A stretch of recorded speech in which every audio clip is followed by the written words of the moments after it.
Greening Kuwadzana started in 2020, but the idea stretches back to 2017.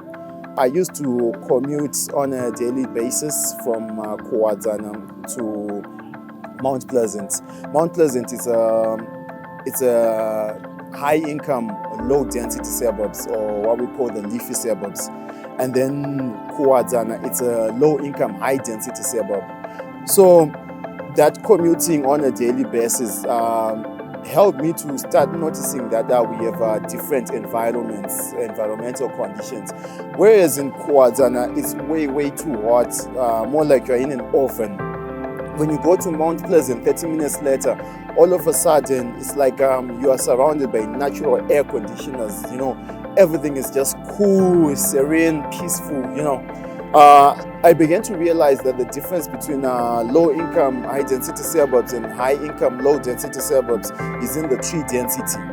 So I knew that as soon as I finished school, I wasn't going to run away from where I'm from, but I was going to create an environment that was going to equate the environment in like low-density suburbs. The Greening Kuwadzana Project is not a youth initiative. It's an intergenerational movement because we believe that fight for environmental and climate justice, it's a holistic approach. You know, it needs every member of the community to take part and to participate. So initially, we tried to lure people to come and plant with us. We were facing challenges because people really didn't understand what we were trying to do or even the value of the project. So we started planting trees on ourselves. Like the initial start, we were like, 15 people. We started planting trees. We went into the park because the Indigenous Trees Park was one of our first activities. So there used to be churches that used to be praying in the park. So we planted trees in the park, and then 2 weeks later, all the trees had been destroyed. We realized that when we went to plant in there, we ignored the fact that there were Mapostolis, people who were praying in the church. We were supposed to invite them to plant with us. We failed to do that, and in the end, we lost almost 37 trees. The next round, we invited them to plant with us, and then we didn't record any losses. We also still face challenges of vandalism, especially by kids. That's why we have decided to actually actively engage the schools in Kuwadzana. We are also teaching kids basic budding and grafting skills. We are also opening nurseries and as well as starting environmental clubs in schools. The whole idea about the fruit trees in schools, we want Kuwadzana to have as many free fruits as possible so that we reduce hunger, cases of malnutrition, cases of extreme hunger. We also face challenges of urban farming. Urban farming is notorious because when they prepare the land, they burn it. They burn the dry grass. So along the process, they are also burning the trees that we are trying to plant. So we have been trying to discuss these issues with people who participate in urban farming. And yes, to an extent, we are succeeding. Now we have awareness campaigns. For instance, we have the Dance for Climate Action, we have the Beats Rhymes for Climate Action, we have the Community Mobilization for Climate Justice, where we use street graffiti. So these three programs are to use urban culture. We are trying to fuse urban culture with fighting environmental and climate justice, or to inspire climate action. So, like the Dance for Climate Action, this is the second edition. We did the first edition in 2023. We are using dance as a vehicle to communicate messages of climate change, climate justice, environmental justice. I met Global Platform sometime in October 2022. I was nominated for their Accountability Creativity Awards, and then I came out the best act. That's when I started engaging with Global Platform. But it was in 2023 that we initially started working together. Our Global Platform emphasized that they are more keen on focusing on climate justice, and we already were doing beats, rhymes, and climate justice.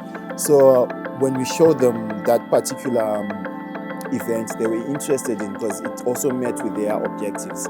So they made the Peace, Rhymes and Climate Justice event possible. They got us the venue, they got us the PA system, and they got us, lunch and stuff and transport. That was the initial help they got. For us, it was a major boost because from that, at that time, we only had about 22 volunteers, but we rose to about, I think, 67 volunteers. And then we worked with them on our community mobilization for climate justice. They were there to support us.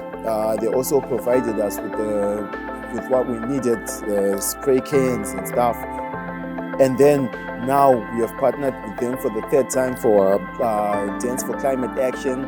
They provided us with capacity building workshops. They also provided us with t-shirts. Why I'm mentioning this, it's important because prior to us meeting Global Platform, we would do events, but they would struggle to live beyond, the event, because we had no material that would continue soon after. So in this instance, for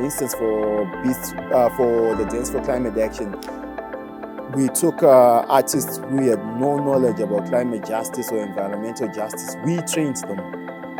And when we trained them, we challenged them to come up with artistic expressions focusing on environmental and climate justice. And guess what? All those artists are working on musical projects that have something to do with climate action, climate justice, dance routines that are infused with messages of climate justice.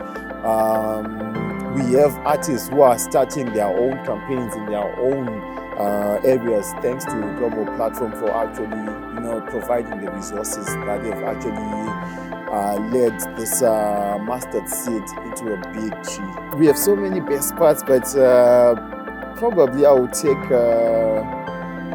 15 March or 16 March. We were visited by Chinhoyi University of Technology's Department of Environmental Sciences. They had come to learn about the Greening Kuwadzana so that they can show their students that after school you can do this, you can do that. So we gave them an orientation, and we taught them about the philosophy behind the Greening Kuwadzana Project.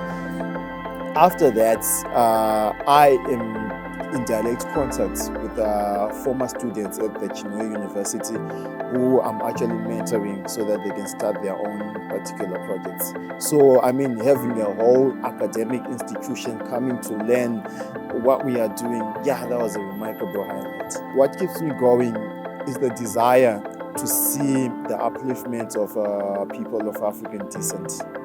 And greening our communities is one way of restoring our dignity as a people. We also deserve the rights to a clean and healthy environment. So fighting for a clean and healthy environment is what keeps me going.